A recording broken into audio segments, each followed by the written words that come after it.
नमस्कार दोस्तों। स्वागत करते हैं आप सभी का आपके अपने इस यूट्यूब चैनल में। दोस्तों, आज इस वीडियो में हम इंडियन पॉलिटी यानी भारतीय राज्य व्यवस्था से रिलेटेड इंपॉर्टेंट एमसीक्यूज को करेंगे, जो कि विभिन्न एग्जामों जैसे कि SSC, defence, state PCS, UPSC आदि में बहुत ही महत्वपूर्ण होता है। तो चलिए वीडियो को शुरू करते हैं।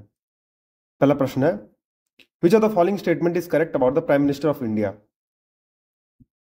तो आइए देख लेते हैं। तो पहला, prime minister is the nominal head of the council of minister. नहीं, ये गलत है। He is not responsible to the parliament. नहीं, वो रिस्पॉन्सिबल होते हैं पार्लियामेंट को। He cannot dismiss any of his minister. ये भी गलत है, क्योंकि वो डिफरेंस ऑफ ओपिनियन होने से किसी भी मिनिस्टर को डिसमिस कर सकता है। Prime minister is the real head of the council of minister. ये सही है, तो डी ऑप्शन इसमें सही हो जाएगा। एक से एक्सप्लेनेशन दिखते हैं। तो according to article 74(1) there shall be a council of ministers with the prime minister as its head to aid and advise the president, यानी प्रेसिडेंट की सहायता के लिए। Who shall in exercise of his function act in accordance with such advice, thus the real power is vested in the prime minister। तो prime minister में real power wasted होता है। Next question है, prime minister of India is, वो क्या होता है? तो अपॉइंटेड होता है। किसके द्वारा? प्रेसिडेंट के द्वारा। तो prime minister of India is appointed by the president and other ministers are also appointed by the president on the advice of prime minister. ये कौन सा आर्टिकल कहता है दोस्तों? 75(1). तो आप याद रखिएगा, 75(1) कहता है। नेक्स्ट क्वेश्चन है, which of the following is not true? The president or governor is immune from legal action for official acts. No courts can compel a governor to perform any duty. A 2 months notice in writing must be delivered to governor for bringing civil procedure in respect of their personal acts. और अगला statement देखते हैं, courts are empowered to inquire the advice tendered by the minister to the president or governor। ये statement जो है वो true नहीं है, तो डी ऑप्शन इसका सही आंसर हो जाएगा। ये ऑप्शन ट्रू नहीं है। कैसे नहीं है, आइए इसको देखते हैं। तो according to article 74(2) on the question whether any and if so what advice was tendered by ministers to the president shall not be inquired in any court. So option D is not correct while all option are correct.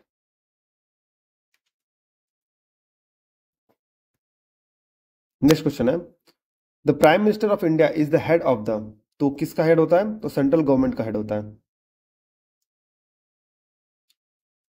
तो according to article 74(1) there shall be a council of minister with the prime minister at the head to aid and advise the president. The prime minister of India is head of the government while the president of India is head of the state. तो president of India को head of the state बोला जाता है। तो head of the government कौन होता है? Prime minister होता है। तो सेंट्रल गवर्नमेंट का हेड होता है प्राइम मिनिस्टर। लाइकवाइज किसी स्टेट का जो हेड होगा वो होगा गवर्नर।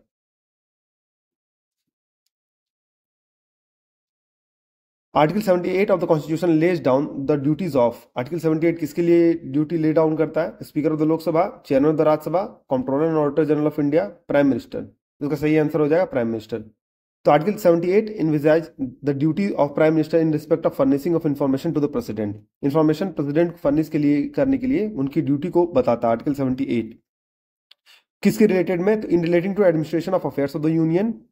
और if president requires submit for consideration of council of minister any matter on which a decision has been taken by a minister but not considered by the council। मतलब किसी भी council of minister में किसी minister ने एक decision ले लिया है, लेकिन वो डिसीजन को कन्वे नहीं किया गया काउंसिल ऑफ मिनिस्टर के अदर मेंबर्स के लिए, तो प्रेसिडेंट इंक्वायर कर सकता है प्राइम मिनिस्टर से कि सच डिसीजन, ऐसा कोई डिसीजन ले लिया गया है अगर, तो वो कन्वे करने के लिए काउंसिल ऑफ मिनिस्टर को। तो आर्टिकल 78 ये कहता है। अगला क्वेश्चन है, with reference to prime minister's office which one of the statement are correct? It came into existence in 1977. It is headed by cabinet secretary. तो प्राइम मिनिस्टर ऑफिस का जो हेड होता है वो कैबिनेट सेक्रेटरी होता है, जो हाईएस्ट रैंक ऑफिसर होता है। तो इसमें देख लेते हैं कि कौन सा आंसर सही है। तो इसमें सी ऑप्शन सही है, यानी कि only one.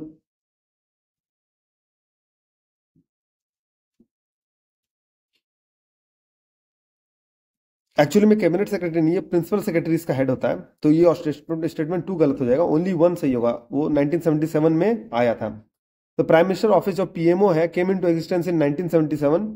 Earlier this office was known as prime minister secretariat. Principal secretary is the head of the prime minister. जो प्रिंसिपल सेक्रेटरी होता है वो सबसे हेड होता है सेक्रेटरी रैंक में। तो doctor PK Mishra is the current. तो ये उस टाइम में बोला था, मैं आपको करंट में बताता हूँ दोस्तों। तो करंट जो प्रिंसिपल सेक्रेटरी 2024 में वो प्रमोद कुमार मिश्रा है, और करंट कैबिनेट सेक्रेटरी है राजीव गौबा।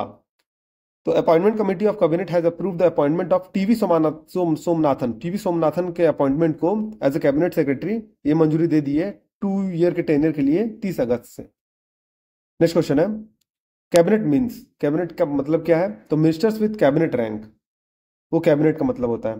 तो the union council of minister exercises this executive authority. It consist of senior executive body called the union cabinet which is the supreme decision making body in India. Only prime minister and the minister of rank of cabinet minister are the member of cabinet. Next question है consider the following statements. The president shall make rules for more convenient transaction of the business of the government of India and for the allocation among the ministers of the said business.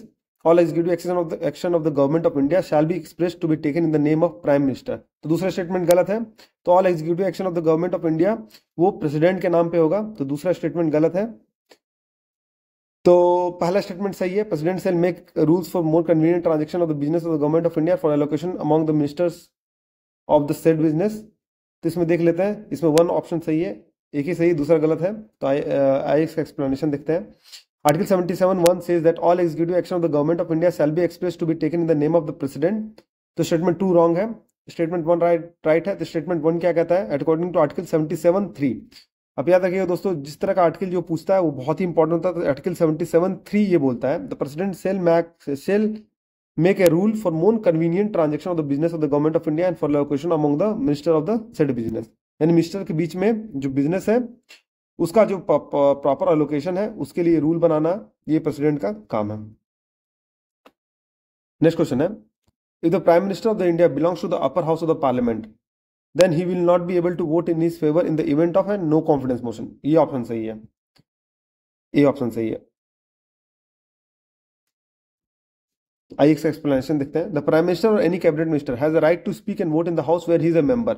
अगर वो राज्यसभा का member है तो राज्यसभा में vote कर सकता है, speak कर सकता है। But the house where he is not a member he can speak but does not have right to vote. मतलब वो बोल सकता है, अगर राज्यसभा में के मेंबर से कोई प्राइम मिनिस्टर बना है तो वो लोकसभा में बोल तो सकते हैं लेकिन वो वोट नहीं कर सकते। तो prime minister who belongs to upper house of the parliament can not vote in his favour in the event of a no confidence motion. Next question है Which article of the Indian Constitution describes the appointment and disqualification of the Council of Minister? तो कौन सा बोलता है? तो article 75 बोलता है appointment and disqualification of council of minister. तो article 75(1) states that the prime minister shall be appointed by the president and other minister shall be appointed by the president on the advice of prime minister.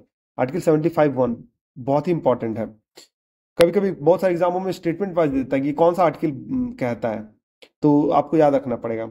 Article 75(2) ये कहता है कि ministers shall hold the office during the pleasure of the president. ये article 75(2) बोलता है।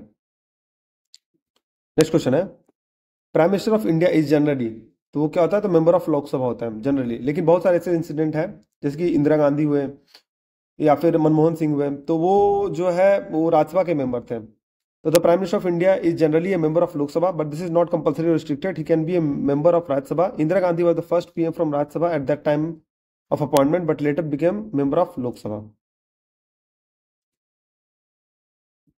Next question है who is the president of the council of scientific research and industrial research, यानी CSIR के प्रेसिडेंट कौन होता है? तो प्राइम मिनिस्टर ऑफ इंडिया होता है। Who is the head of the national defence committee, तो इसके हेड होता है prime minister. The prime minister of India at the time of his और हर अपॉइंटमेंट वो क्या होना चाहिए? Need not necessarily be a member of one of the house of the parliament but must become a member of one of the houses with in 6 months। अलग statement से देखते हैं। Must be a member of Lok Sabha, तो ये तो गलत है। Must be a member of one of the houses of the parliament, ये भी गलत है। पहला ऑप्शन सही है, ए ऑप्शन सही है। तो article 75(5) says that a person who is not a member of other house can become a minister. वो मिनिस्टर बन सकता है but he can not continue as a minister for more than 6 months unless he secures a seat in other house of the parliament by election और by nomination. तो मैं पता है दोस्तों राज्यसभा और लोकसभा में नॉमिनेशंस भी होता है। जो लोकसभा होता है उसमें से 2 नॉमिनेशन होता है एंग्लो इंडियन कम्युनिटी के। राज्यसभा में 12 मेंबर्स होता है जो कि आर्ट, साइंस, सोशल सर्विसेज आदि से चुने जाता है। तो ये प्राइम मिनिस्टर को भी अप्लाइड होता है। तो वो प्राइम मिनिस्टर जो होता है वो जरूरी नहीं है कि दोनों मेंबर के दोनों सदनों के मेंबर हो, यानी राज्यसभा और लोकसभा का, लेकिन 6 महीने के अंदर आइदर बाय इलेक्शन और बाय नॉमिनेशन उनको मेंबर बन जाना होता है प्राइम मिनिस्टर बने रहने के लिए। तो ऑप्शन ए सही है। What is the minimum age requirement to become prime minister of India, तो इसका सही आंसर है 25 वर्ष। The office of deputy prime minister is तो is an extra constitutional growth. तो the office of deputy prime minister is not mentioned in anywhere in the constitution of India. Constitution of India में इसका mention नहीं है। The post is created to the political necessity which is purely non constitutional post. Which are the following statement is correct about the prime minister of India. तो ये कौन सा सही है? तो he is free to choose his minister only among those who are members of either house of the parliament. He can choose his cabinet colleague after due counseling by President of India in this regard. He has full discretion in the choice of person who are to serve as the minister in his cabinet. Full discretion है. He has only limited power in choice of his cabinet colleague because of discretionary power vested in the president. नहीं, D गलत है।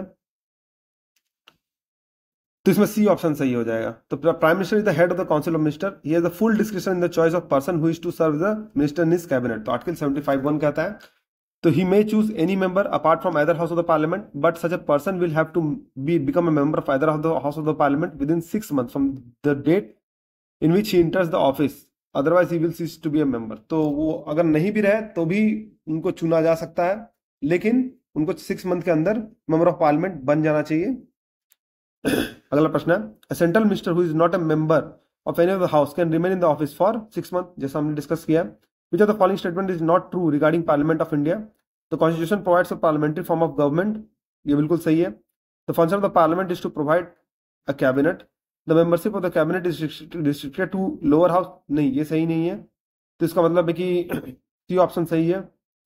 तो a person who is not a member of either house can also become a member of cabinet, ऐसा भी हो सकता है, but he can not continue as a minister for more than 6 months unless he secure seat in either house of the parliament, यानी लोकसभा और राज्यसभा दोनों में से किसी एक मेंबर हो जाने चाहिए। तो आर्टिकल 75(5) ये कहता है, तो इसे आप याद रखिएगा। तो इस तरह के जो प्रश्न है बहुत इंपॉर्टेंट होते हैं। नेक्स्ट क्वेश्चन है the council of minister is collectively responsible to.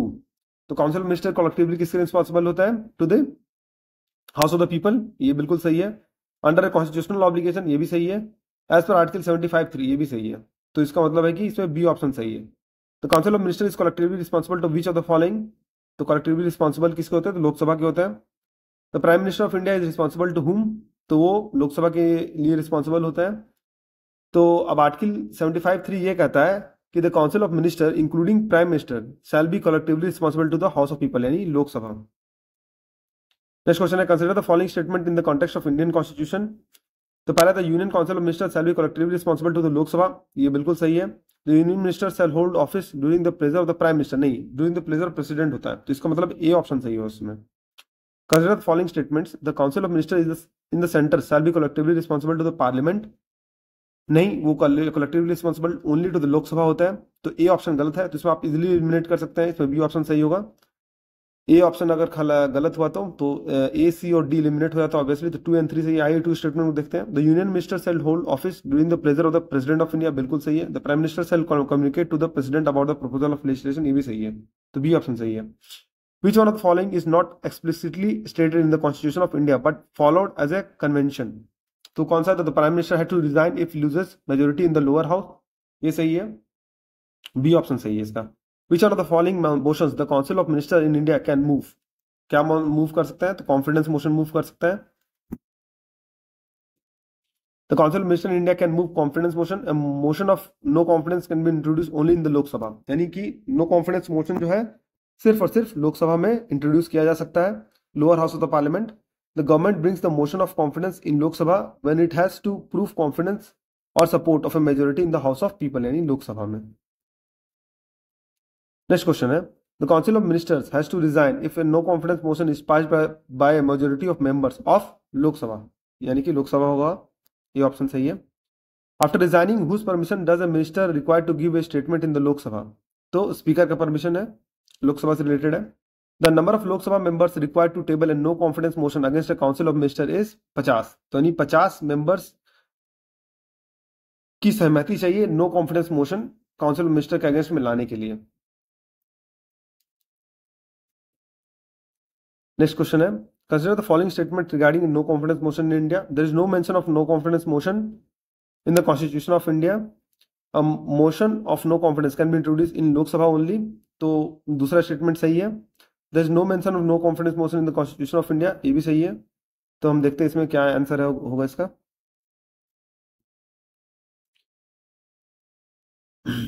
तो इसका आंसर सी हो जाएगा।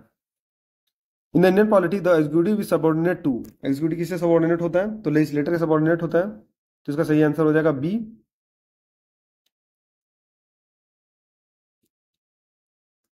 नेक्स्ट क्वेश्चन है, who was the law minister in the first cabinet of post independence India? तो लॉ मिनिस्टर कौन थे? तो डॉक्टर बी आर अम्बेडकर थे। तो doctor B R Ambedkar was the first law minister of the post independence India, where Jogendra Nath Mandal was the law minister in the interim government formed in 1946। Which of the following terms does not appear in the constitution of India? तो budget appear नहीं होता है, तो the word budget is not mention in the constitution of India. Article under article 112 112 article के अंदर annual financial statement is mention. Next question है, who among the following held the office of prime minister of India more than once? तो किन्होंने रखा है? तो इसमें all of the above है, यानी कि जवाहरलाल नेहरू, इंदिरा गांधी, गुजरालाल नंदा और अटल बिहारी वाजपेयी, सभी ने। अटल बिहारी वाजपेयी ने जो टर्म रखा है छोटे छोटे दिनों के लिए भी रखा है, और 98 टू 2004 वो प्राइम मिनिस्टर भी रहे हैं, तो इसके हिसाब से एक से अधिक सारे ऑप्शन होंगे। Which prime minister died outside India? कौन? तो लाल बहादुर शास्त्री। हमें पता है कि वो जो है लाल बहादुर शास्त्री है, उनकी जो मृत्यु हुई थी ताशकंद में हुई थी, उज्बेकिस्तान में, कैपिटल ऑफ उज्बेकिस्तान था। नेक्स्ट क्वेश्चन है, which of the following person was not a chief minister of any state before holding the office of prime minister? तो इसका सही आंसर है Chandrashekhar.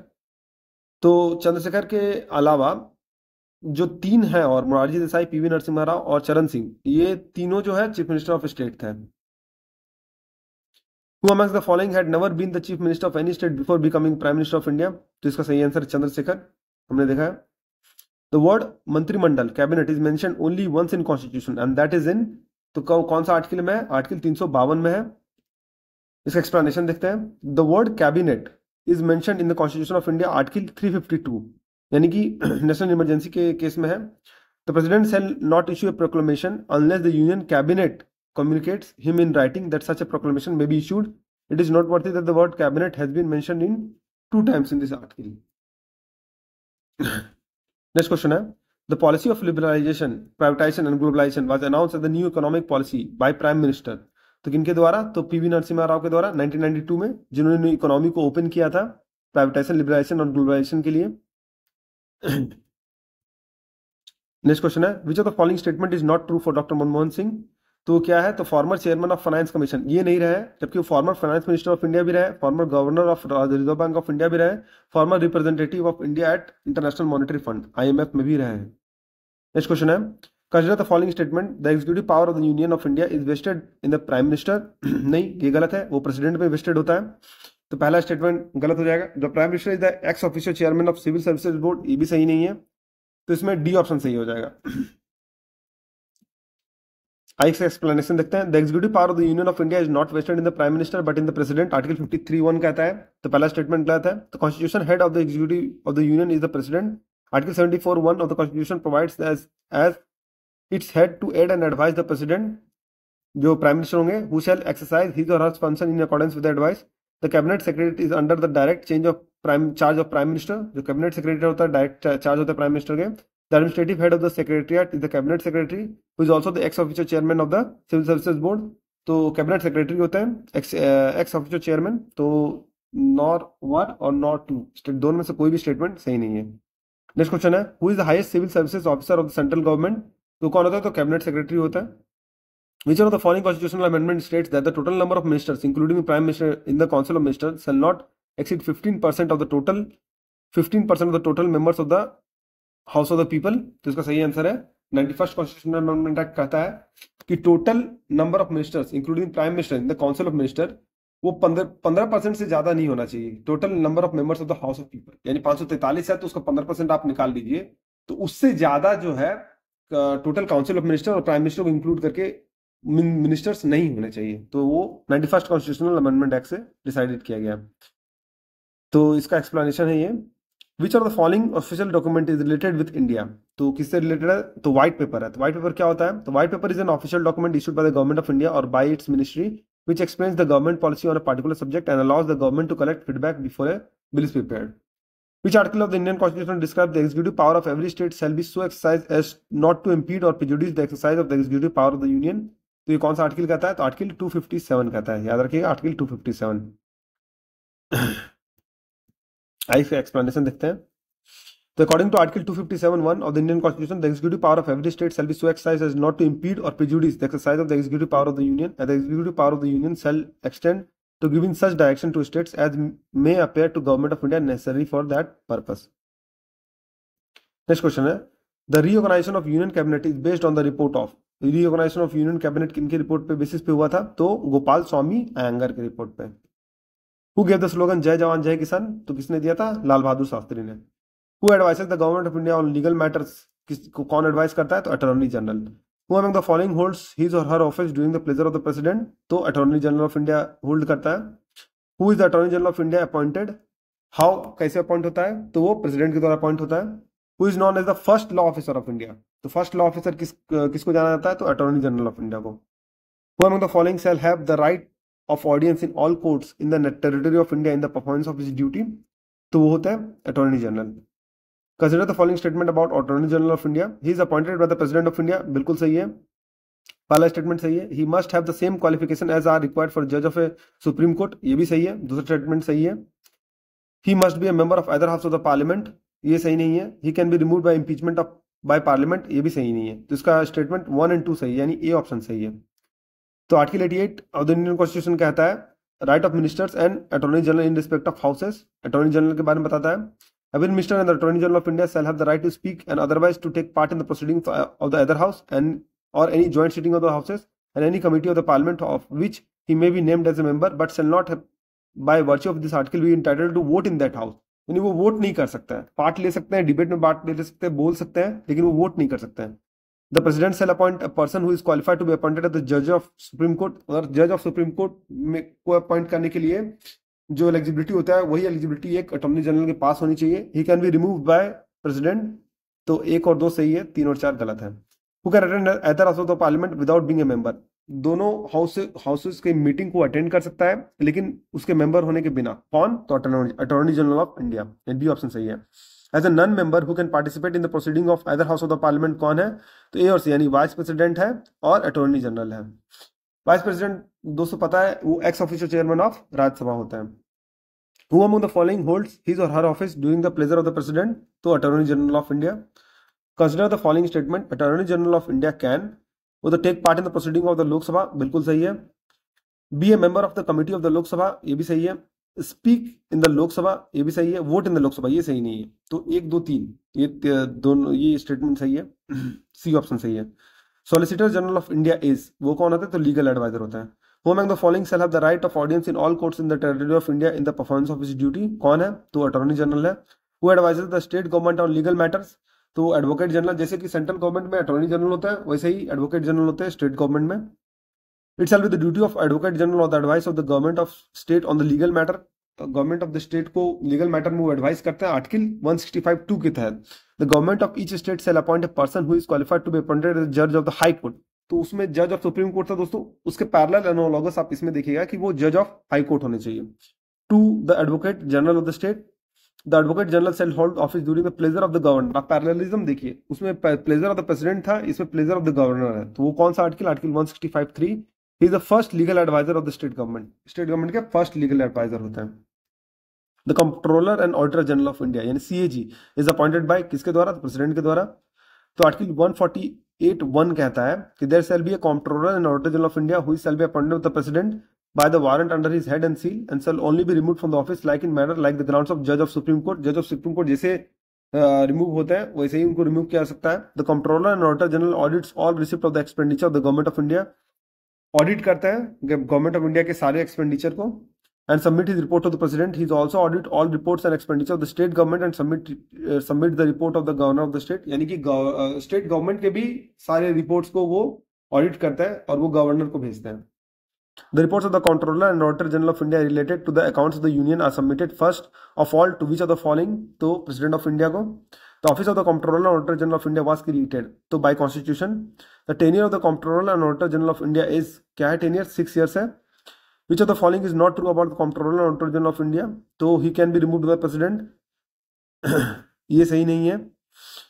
He is appointed, President की तरह appointed तो होता है लेकिन रिमूव नहीं किया जा सकता है।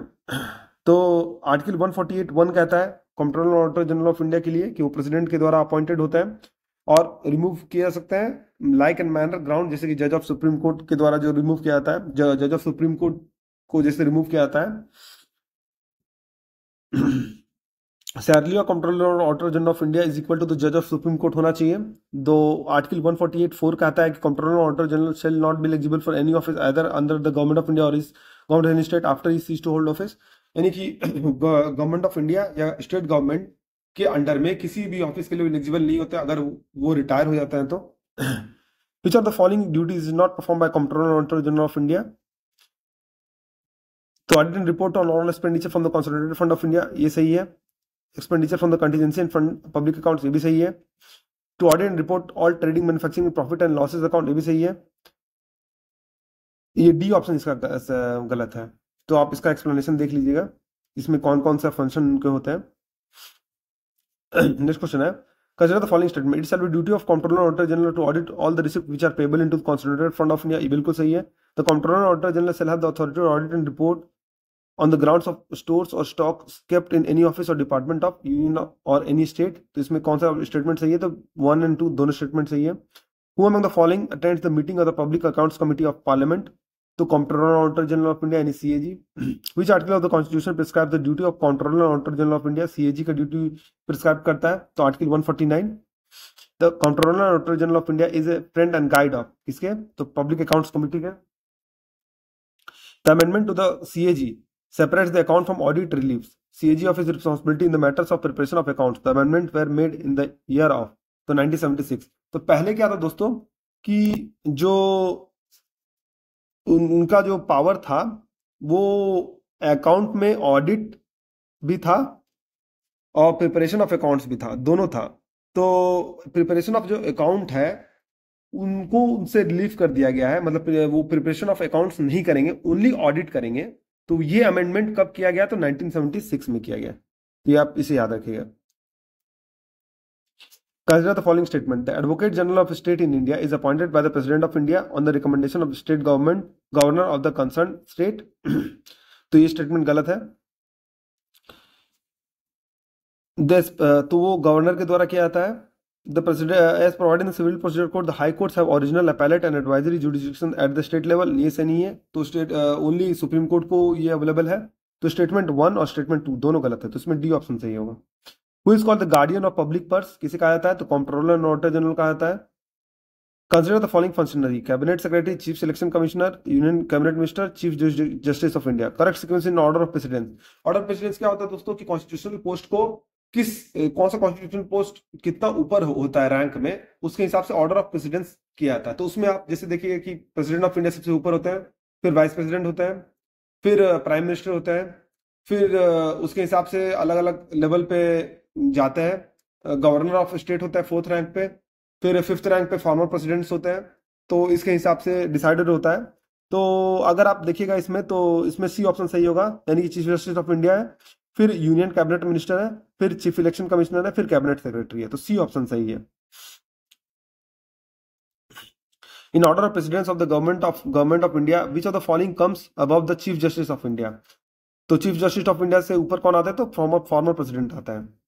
तो ऑर्डर ऑफ प्रेसिडेंस है, जैसे मैंने आपको बताया, सबसे ऊपर है प्रेसिडेंट, उसके बाद वाइस प्रेसिडेंट, फिर प्राइम मिनिस्टर, फिर गवर्नर्स ऑफ स्टेट, फिर फॉर्मर प्रेसिडेंट। ये 5 रैंक तक है। फिर 5A में डिप्टी प्राइम मिनिस्टर आता है जस्ट फॉर्मर प्रेसिडेंट के बाद, फिर चीफ जस्टिस ऑफ इंडिया और स्पीकर ऑफ लोकसभा, उनका एक ही रैंक होता है। तो table of presidents of government में आप याद रखिएगा किसका? तो चीफ जस्टिस ऑफ इंडिया का और स्पीकर ऑफ लोकसभा का। As per Indian protocol who among the following ranks highest in the order of precedence? तो governor of state within state, ये सारे में हाईएस्ट यही होता है। उनका रैंक कितना होता है? 4th होता है। किसके बाद? तो president, vice president, prime minister और उसके बाद आता है गवर्नर ऑफ ए स्टेट, तो इनका 4th रैंक होता है। तो ये स्पीकर ऑफ लोकसभा जो कि चीफ जस्टिस ऑफ इंडिया के बराबर होता है, तो ये और डिप्टी प्राइम मिनिस्टर और फॉर्मर प्रेसिडेंट, इन सभी के रैंकों से वो ऊपर होता है, यानी 4th रैंक पे होता है। तो सी ऑप्शन सही है। Who is the top most civilian officer in the government of India? कौन होता है? तो कैबिनेट सेक्रेटरी होता है। इन the order Indian order of precedence who among the following comes first? तो इसमें ई ऑप्शन सही हो जाएगा, यानी कि chairman of UPSC, chief election commissioner और कंट्रोलर ऑडिटर जनरल, इन तीनों का एक ही रैंक होता है दोस्तों, 9th रैंक होता है। तो इसमें देखते हैं 9A में आता है chairman of UPSC, chief election commissioner और कंट्रोलर ऑडिटर जनरल। 9A में तीनों का सेम रैंक होता है, तो एक से अधिक हुआ तो ई ऑप्शन सही है। What is the minimum age laid down for a person to seek election to the Lok Sabha? तो कितना है? 25 साल है। काउंसिल ऑफ मिनिस्टर यानी कि काउंसिल ऑफ स्टेट यानी कि राज्यसभा के लिए कितना है दोस्तों, 30 साल है। For the election to the Lok Sabha nomination paper can be filled by, किसके द्वारा, तो any citizen of India whose name appears in the electoral roll of a constituency. Which one of the following is not correct with regard to the election of the Lok Sabha? क्या correct नहीं है? The electoral rolls are prepared under the direction and control of President of India। नहीं, chief वो election commission of India के under में क्या आता है, तो वो सी ऑप्शन इसमें गलत है। A candidate of the Lok Sabha poll loses his security amount if he or she does not get, तो इसमें none of the above होगा, यानी 1/6 होना चाहिए। इसके लिए minimum The state-wise allocation of seats in the Lok Sabha is based on the 1971 census. Up to which year does this remain intact?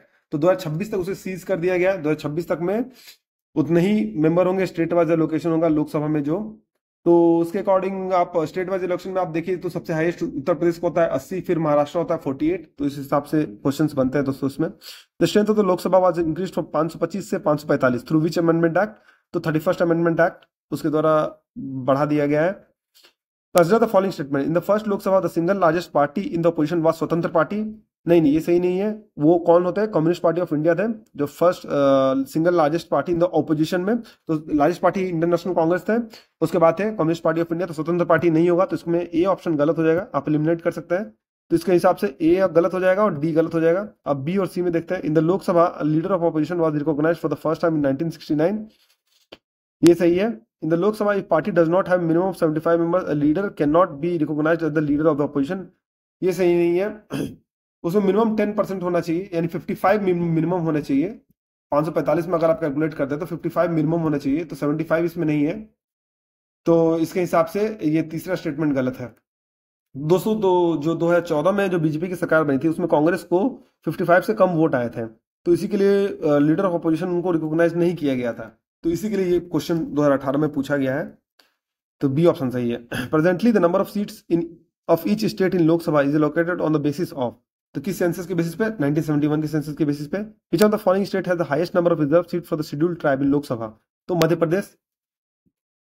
तो Madhya Pradesh received reserve maximum 6 seats के लिए है, और गुजरात आप देख सकते हैं झारखंड उड़ीसा उसके बाद है 5 सीट टोटल, छत्तीसगढ़ और महाराष्ट्र के टोटल 4 सीट है, तो झारखंड उड़ीसा के 5 सीट ईच है, और मध्य प्रदेश के हाईएस्ट है 6 सीट है। How many seats are reserve for schedule caste in Lok Sabha, schedule caste के लिए 84 सीट्स है, तो 79 से 84 डिलिमिटेशन के बाद कर दिया गया, तो टोटल एट प्रेजेंट कितने हैं, 84 है शेड्यूल कास्ट के लिए लोकसभा में reserve seat. Who holds the power to appoint the nominees from Anglo Indian community in the Lok Sabha, कौन होल्ड करते हैं, तो president of India. In which article of the constitution of India was the provision for reservation of schedule caste in Lok Sabha was made, schedule caste के लिए कौन सा है, तो आर्टिकल 330 है। तो आर्टिकल 330 क्या कहता है, reservation of seats for schedule caste and scheduled tribes in the house of people, in Lok Sabha के लिए आर्टिकल 330 है, इंपॉर्टेंट है, याद रखिएगा। आर्टिकल 331 कहता है reservation of representation of Anglo Indian communities in Lok Sabha, article 331 किसके लिए, एंग्लो इंडियन कम्युनिटी का लोकसभा के लिए जो 2 मेंबर को नॉमिनेट कर सकता है प्रेसिडेंट, अगर को लगता है कि प्रॉपर्ली रिप्रेजेंटेड नहीं है तो। आर्टिकल 332 बोलता है reservation of seats for schedule caste and schedule tribe in legislative assembly of the states, legislative assembly के लिए आर्टिकल 332 है। आर्टिकल 333 बोलता है representation of Anglo Indian communities in the legislative assembly of the state, तो वो governor अगर को लगता है कि अगर नहीं एडिक्वेटली रिप्रेजेंटेड है लेजिस्लेटिव असेंबली में, तो एंग्लो इंडियन कम्युनिटी को रिप्रेजेंट करने के लिए सीट रिजर्व करेंगे, आर्टिकल 333 कहता है ये।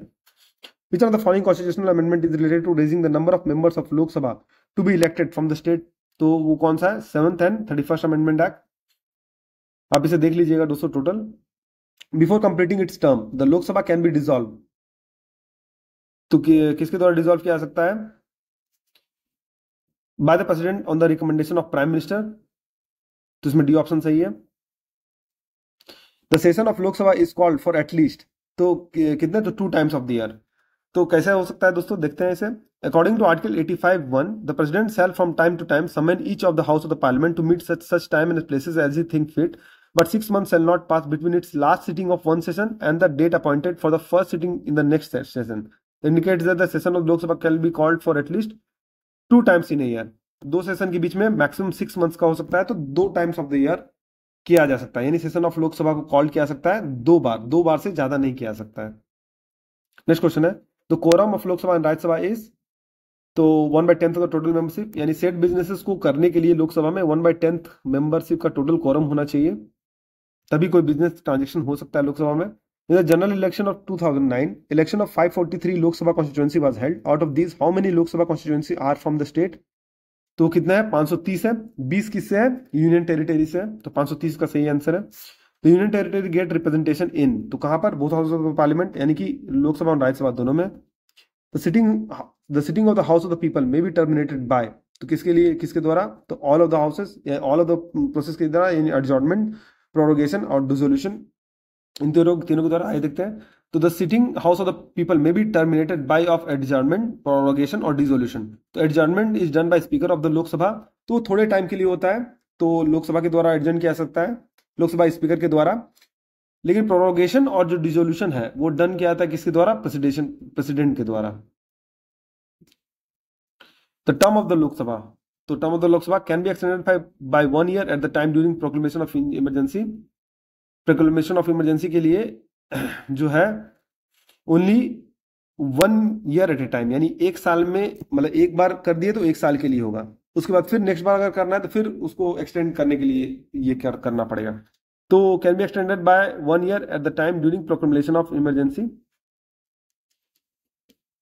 The tenure of which Lok Sabha was about 6 year, तो वो था 5th लोकसभा।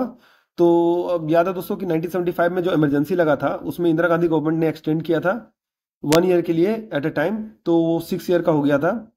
तो 1971 से 1977 के बीच में था।